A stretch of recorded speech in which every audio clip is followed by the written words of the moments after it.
Kakasuhan ng PNP Highway Patrol Group ang driver ng sasakyang sumingit sa convoy ni Pangulong Noynoy Aquino nitong Miyerkules Santo. Hindi rin daw ito palalampasin ng Malacanang at pananagutin ng naturang motorista. Nakatutok si Teresa Andrada.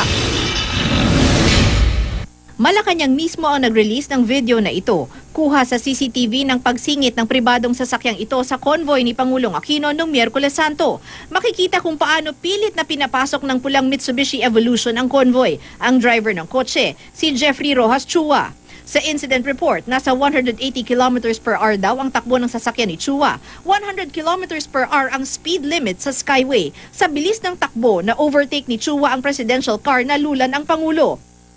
Bagaman natikita ng reckless driving at driving beyond the speed limit si Chua ng Skyway Police, maghahain daw ng reklamo ang PNP Highway Patrol Group o HPG. Hindi raw ito palalampasin ng Malacanang. Mahalagang panagutin ang sino man na gumawa ng ganyang klaseng bagay dahil hindi naman talaga katanggap-tanggap na mayroong motorista dyan o driver na magkakat sa convoy ng Pangulo.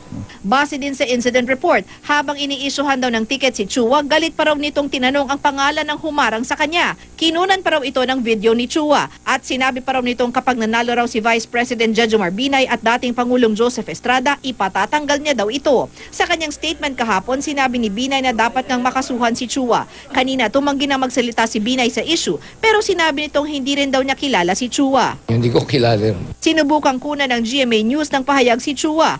Pinuntahan namin ng Urdaneta Village kung saan siya nakatira pero hindi kami pinayagang makapasok.